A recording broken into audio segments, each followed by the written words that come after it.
আজ দুনিয়ার পিছনে পাগল মুসলমান, দুনিয়ার জমিনে ছেলেকে ডাক্তার মাস্টার বানানোর জন্য আজ আমি আপনার নিজের সন্তানকে ভোরের বেলা তুলে নিয়ে গোসল করিয়ে ভালো করে খাইয়ে দাইয়ে ইংলিশ মিডিয়ামে গিয়ে তাকে দিয়ে আসছি। হচ্ছে কি হচ্ছে না? ডাক্তার মাস্টার হয়ে বাবাকে আর দেখে না, আর দেখে না, কারণ ও চলে গিয়েছে কলকাতায়, চলে গিয়েছে বারাইপুরে। বুড়ো বাংলা নিজের জায়গা জমি বেচে কষ্ট করে সন্তানকে লালন পালন করলো, সে সন্তান আর বাবার কাছে থাকে না, কারণ ওর ভিতরে ইলমের কোনো জ্ঞান নেই, কোরআনের কোনো জ্ঞান নেই। যদি ইলমি জ্ঞান থাকতো, কোরআনের জ্ঞান থাকতো, যদি হাদিসের জ্ঞান থাকতো, বিশ্ব রাসূলের সুন্নাত যদি তার ভিতরে থাকতো, আল্লাহর হুকুমকে যদি সে জানতো, কোনদিন মা বাবার সঙ্গে খারাপ ব্যবহার করতো না, দুর্ব্যবহার করতো না, কোনদিন বাবাকে ছুঁড়ে ফেলে দিত না। কারণ বিশ্ব নবী বলেছেন, হুমা জান্নাতুকা ওয়া নারুকা, তোমার মা এবং তোমার বাপ তোমার জন্য জান্নাত অথবা তোমার জন্য জাহান্নাম। যদি তাদের সঙ্গে ভালো ব্যবহার করো, যদি তাদের সঙ্গে ভালো চলাচল করো, তাদেরকে যদি মেনে চলতে পারো, তাহলে আমার জান্নাতে যাবে। আর যদি তাদের সঙ্গে দুর্ব্যবহার করো, তাদেরকে যদি অপমানিত করো, তাদেরকে যদি অপদস্থ করো, আমি আল্লাহ আমার জান্নাতে তোমাকে দেবো না, আমার জাহান্নামে তোমার ঠিকানা করে দেবো। আজ গরিবের সংসারে আমি আপনি বড় হয়েছি, গরিবের সংসার ঠিক মতো বাপের সংসার চলে না, মা লোকের বাড়িতে কাজ করে যায়। আগেকার মেয়েরা কাজ করতো কি করতো না, স্বামীর ঘর করতো, লোকের বাড়িতে কাজ করতো, সারাদিন পরে কাজ করার পরে কিছু খাবার পেলে সেই খাবার নিয়ে খেত। আমার আম্মা যে এখনো গল্প করে, বলে আমরা ভাত পেতাম না, বলে অনেক সময় পোড়া মাটি আমরা খেয়েছি, জাল দিয়ে বা ভাজা করে পোড়া মাটি খেয়েছি। রাতের বেলা এক বাটি ভাত পেতাম, সেটা ওই রাতের বেলা খেতে হতো, আবার সকালের জন্য ওই এক বাটি ভাত থেকে রেখে দিতাম, সেই ভাত খেতাম। গরিবের সংসার, মা সারাদিন লোকের বাড়িতে খেটে চলেছে, আমি আপনি মায়ের পেটটাতে এসে ভরে গেছি। সারাদিন খাটার পরে মা ভাতের থালি নিয়ে বসেছে, যে দুটো ভাত খাবো, পিপাসার তাড়নায় মা একটু ঠান্ডা পানি পান করেছে, বাচ্চা পেটের মধ্যে ছিল, দৌড়ান করে লাফিয়ে উঠেছে। সেদিন মা নিজের ভাতের থালা রেখে দিয়ে, নিজের ভাতের থালা ছেড়ে দিয়ে কলতলায় গিয়ে নিজের আঁচলটা ভিজিয়েছে, আর নিজের চোখ দিয়ে যে পানি আসছিল ওই পানিটা পরিষ্কার করেছে। মা নিজের পেটের উপরে ওই ঠান্ডা আঁচলটা বুলিয়েছে আর বলেছে, আব্বা পৃথিবীর জমিনে যেদিন আসবি, এখন ওই ছোট্ট জায়গার ভিতরে তোর বড় কষ্ট হচ্ছে বুঝতে পারছি, তাই তুই তোর মাকে কষ্ট দিস, লাথি মারিস, আঘাত করিস, কিন্তু যেদিন পৃথিবীর জমিনে আসবি, আমি তোর মা তোর পা দুটো নিয়ে আমার বুকের উপরে করে ঘুমাবো, সেদিন তোর কোনো কষ্ট, তোর কোনো বেদনা, তোর কোনো দুঃখ থাকবে না। আমি আপনি যখন মায়ের পেটটাতে ভরে গেলাম, পৃথিবীর জমিনে আসার সময় হয়ে গিয়েছে, এইবার পৃথিবীর জমিনে আসবো, অসহ্য যন্ত্রণা চালু হয়ে গেছে। সেদিন আমার আব্বা ছুটে দাদার কাছে গিয়েছে, দাদির কাছে গিয়েছে, চলো তোমার বৌমার প্রসব যন্ত্রণা চালু হয়েছে। সেদিন মায়ের কাছে আমার দাদি, আমার নানি সবাই সেদিন বসে গেছে। সেদিন বাড়ির মহিলারা মায়ের কাছে বসে গেছে, আর বাড়ির পুরুষরা সেদিন বাড়ির বাইরে বসে গেছে, সবাই চিন্তায় পড়ে আছে কি হবে কি হবে। সেদিন মায়ের সাইডে আমার খালা, আমার দাদি, আমার নানি সেদিন সবাই মিলে মাকে সান্ত্বনা দিয়েছিল আর বলেছিল, একটু সবর কর, একটু ধৈর্য ধর, তোর সোনার চাঁদ সন্তান পৃথিবীর জমিনে আসবে, সমস্ত দুঃখ কষ্ট বেদনা দূর হয়ে যাবে, তোর কোনো কষ্ট থাকবে না, তোর কোনো বেদনা থাকবে না। মা এই আশা, এই ভালোবাসার কথা শুনে মা সহ্য করে ধৈর্য ধরে মা সেদিন সবর করেছে। হঠাৎ বাড়ির ভিতর থেকে আওয়াজ আসলো যে বাচ্চার অবস্থা খুবই খারাপ, এখানে হবে না, তাড়াতাড়ি গাড়ির ব্যবস্থা করো। আমার আপনার পিতা সেদিন সাইটের পর ছুটে ছুটে ছুটে গিয়েছে ভ্যানওয়ালার কাছে। ভাই তাড়াতাড়ি তোমার ভ্যানটা নিয়ে চলো না, লক্ষ্মীকান্তপুর নার্সিংহোমে নিয়ে যাব, আমার বাচ্চার অবস্থা বড় খারাপ। ভ্যানওয়ালা তাড়াতাড়ি করে চলে আসলো। ভ্যানের মধ্যে সেদিন আমার মায়ের জন্য একটা বালিশ, একটা কেথা, একটা বাসন, একটা গ্লাস সব কিছু নিয়ে ভ্যানের মধ্যে তুলে দেওয়া হলো। যখন ভ্যানের মধ্যে তুলে দিল, সবাই মিলে মাকে ধরে চাকিয়ে আস্তে করে ভ্যানের মধ্যে শুইয়ে দিল। সেদিন মা নিজের স্বামীকে ইশারা করে ডাকছে, একটু কাছে আসো।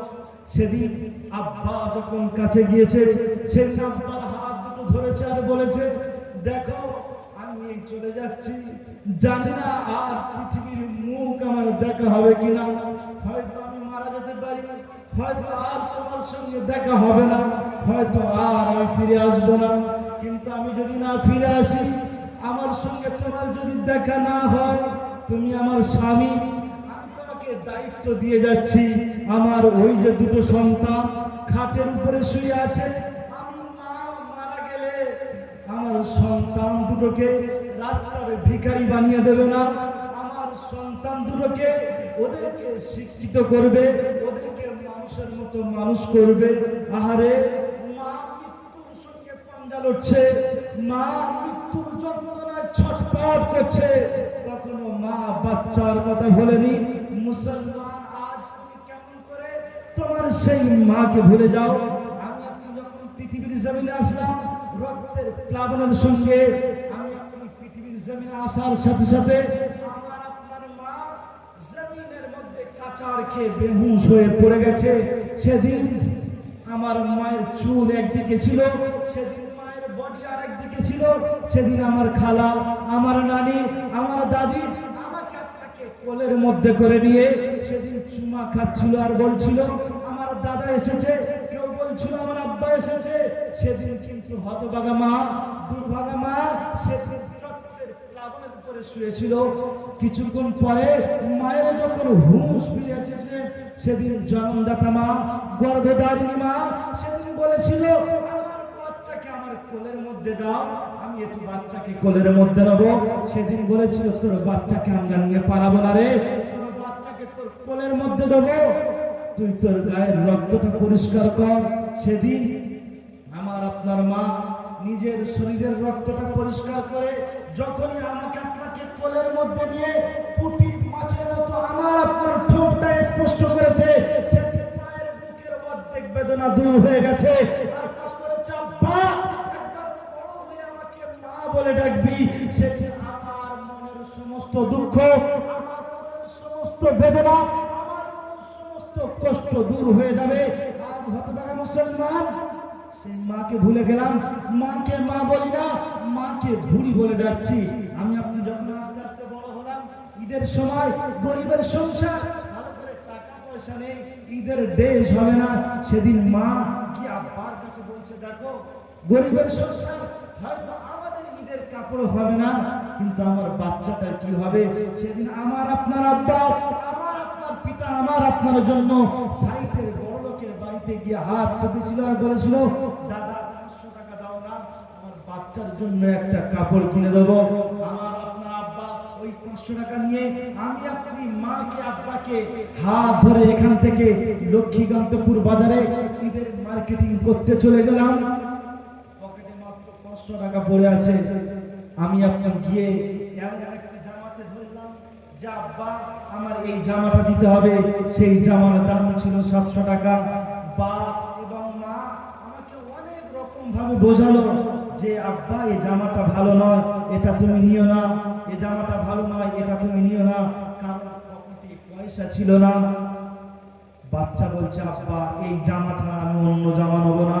সেদিন বাচ্চা জেদ করার কারণে আব্বা দোকানদারের হাত ধরে বলছে ভাই মাত্র আমার পকেটে 500 টাকা আছে, 200 টাকা ধার দাও না, পরে দিয়ে যাব। সেদিন আমার আপনার জন্য আমার আপনার পিতা গ্রামের মানুষের কাছে হাত পে টাকা ধার করেছে, সেদিন দোকানদারের কাছে গিয়েও ছোট হয়েছে। এরপরে আমি আপনি যখন জামা কাপড় কিনে নিয়ে বাড়ি আসলাম ঈদের দিনে, আমার আপনার মা আমাকে আপনাকে গোসল করিয়ে সুন্দর করে নতুন পোশাক পরিয়ে আমাকে আপনাকে বাপের কোলে তুলে দিয়েছে। আমি আপনি নাচতে নাচতে সেদিন মসজিদে এসেছি, ঈদের নামাজ আদায় করেছি। ঈদের নামাজ আদায় করে যখন বাড়িতে গিয়েছি, আব্বা মায়ের কোলে লাভিয়ে দিয়েছে। সেদিন দেখছি যে আমার মা পরনের একটি সেরা ছেঁড়া শাড়ি পরে আছে।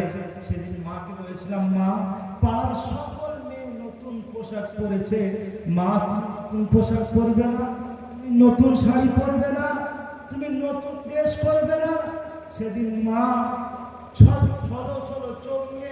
চোখ দিয়ে পানি পড়ছে আর বাচ্চাকে গোলার মধ্যে জড়িয়ে নিয়ে বলেছিল, আব্বা, তুই বড় হয়ে কাজ করবি, তোর মায়ের জন্য একটা শাড়ি আনবি আর তোর বাপের জন্য একটা লুঙ্গি আনবি। তোর শাড়িতে তোর লুঙ্গিতে আমরা ঈদ পালন করব, ঈদ আদায় করব। আর হতভাগা মুসলমান, ঈদের যখন সময় হয়ে গেল, আমি আমার বিবিকে নিয়ে, আমি আমার বাচ্চাকে নিয়ে, আমি আমার শালিকে নিয়ে ঈদের মার্কেটিং করতে চলে গেলাম। কিন্তু যে মা নিজে না খেয়ে আমাকে খাইয়েছে, নিজে না পরে আমাকে পরিয়েছে, যে মা রাতের ঘুম নষ্ট করে আমাকে মানুষ করেছে, আজ মুসলমান সেই মাকে আমি আপনি ভুলে গিয়েছি। আমি আপনি মায়ের জন্য একটা কমা দামের শাড়ি এনে আমি নিজে হাতেও যাই নাই, নিজের বাচ্চার দিয়ে পাঠিয়ে দিয়েছি, যা তোর দাদু এবং তোর দাদির কাছে দিয়ে আয়। হতভাগা মুসলমান, দুর্ভাগা মুসলমান, একটা শাড়ি নিয়ে তোমার মার কাছে যাও আর মায়ের সামনে যদি গিয়ে বসে বলো, মা, এবছর আমার বাজারটা বড় খারাপ, এবছর অবস্থাটা বড় খারাপ, তাই তোমাকে দামি শাড়ি দিতে পারিনি, মা এইটা নাও, আগামী বছর এর থেকে দামি ইনশাআল্লাহ আল্লাহ চাইতে কিনে দেবো। পৃথিবীর কোনো মা ওই শাড়িটা নিয়ে ফেলে দেবে না, পৃথিবীর কোনো মা ওই সন্তানকে ফেলে দেবে না, ওই সন্তানকে সরিয়ে দেবে না, কোনো মা দিতে পারে না। আজ মুসলমান, তুমি সেই মা বাবাকে কেমন করে ভুলে যাও? আল্লাহ পাক আল্লাহ রাব্বুল আলামিন বলেন, ওয়া ক্বাদা রাব্বুকা আল্লা তা'বুদু ইল্লা ইয়্যাহু ওয়া বিল ওয়ালিদাইনি ইহসানা। আমি আল্লাহ, আমার ইবাদত করো, আমার উপাসনা করো, আমার আরাধনা করো, তারপরে তুমি তোমার মা এবং তোমার বাপের সেবা করো, তোমার মা এবং তোমার বাপের খিদমত করো, এতেই তুমি জান্নাতে যাবে। বিশ্বনবী মুহাম্মদুর রাসূলুল্লাহ দরবারে একজন সাহাবা এসে বলছেন, ইয়া রাসূলুল্লাহ, ইয়া হাবিবাল্লাহ, হুজুর, আমি জিহাদের ময়দানে যেতে চাই, আমি যুদ্ধ করতে চাই। আল্লাহর নবী বললেন, তোমার মা এবং বাপ বেঁচে আছে কি? বলছে, হ্যাঁ। বলছে, তুমি গিয়ে তোমার পিতা এবং মাতার খিদমত করো, আল্লাহ তাআলা তোমার নামায়ে আমলে জিহাদের সওয়াব লিখে দেবে। জোরে বলুন সুবহানাল্লাহ। তাহলে আজ আমরা সেই পিতা এবং মাতাকে ভুলে গিয়েছি। আল্লাহর নবীর একজন সাহাবা, বিশ্ব নবী এক কবরস্থানে গিয়ে কবর জিয়ারত করছে। প্রতিটি কবরের কাছে যখন যাচ্ছে, হাসি দেখা বিশ্ব নবীর মুখের মধ্যে আছে, কিন্তু লাশ কবরের কাছে যখন গেল, বিশ্ব নবীর চেহারাটা লাল হয়ে গেল, বিশ্ব নবীর চোখটা লাল হয়ে গেল, চোখ দিয়ে পানি আসতে চালু করলো। সাহাবারা অবাক হয়ে গেল, আয় রে, আল্লাহর নবী এতক্ষণ হাসছিলেন, হাসির একটা রেখা ছিল, সে রেখা কোথায় গেল আর দেখা যাচ্ছে না। আল্লাহর নবী বললেন, সাহাবারা, খবরটা কার জানো? বলছি, ইয়া রাসূলুল্লাহ, ইয়া হাবিবাল্লাহ, হুজুর, জানি না।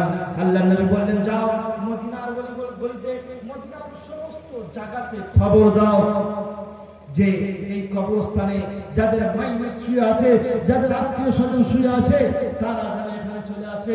সেদিন মদিনার সমস্ত কবরস্থানে যখন গেল, সমস্ত কবরস্থানে মানুষরা আসলো। আসার পরে বিশ্ব নবী যে কবরটার জন্য অপেক্ষা করছিল, যে কবরটার জন্য চিন্তা করছিল, যে কবরটার জন্য বিশ্ব নবীর দিল ফেটে যাচ্ছিল, চোখ দিয়ে পানি আসছিল, ওই কবরের ধারে এখন পর্যন্ত কেউ এলো না। বিশ্ব নবী আমার বলছেন, হে আমার সাহাবারা, এখন পর্যন্ত কি তোমরা মদিনার সমস্ত জায়গাতে খবর দাওনি? বলছে, ইয়া রাসূলুল্লাহ, ইয়া হাবিবাল্লাহ, হুজুর, বাকি নেই যেখানে আমরা খবর দিই নাই, সমস্ত জায়গাতে খবর দিয়েছি। রাসূলুল্লাহ বলছেন, আমার সাহাবারা, আমি যে কবরটার জন্য অপেক্ষা করছিলাম, যার জন্য আমি রাসূলুল্লাহ আমার সিনা নিয়ে আসছে, এখন পর্যন্ত সেই কবরের ধারে এখনো কেউ গেল না। আল্লাহর নবী দেখছেন যে উঠে একটা বৃদ্ধা মহিলা গুটি গুটি পায়ে হেঁটে হেঁটে আসছে। আল্লাহ নবী সাল্লাল্লাহু আলাইহি ওয়াসাল্লাম বললেন, হে আমার সাহাবারা, যাও জলদি করে ওই বৃদ্ধা মহিলাকে আনো। আল্লাহ নবী সাল্লাল্লাহু আলাইহি ওয়াসাল্লামের সামনে ওই বৃদ্ধা মহিলাকে আনা হলো। আনার পর বলছেন, আম্মা জান, এই কবরটা কার জানো? বলছি, ইয়া রাসূলুল্লাহ, ইয়া হাবিবাল্লাহ, হুজুর, এটা আমার সন্তানের কবর।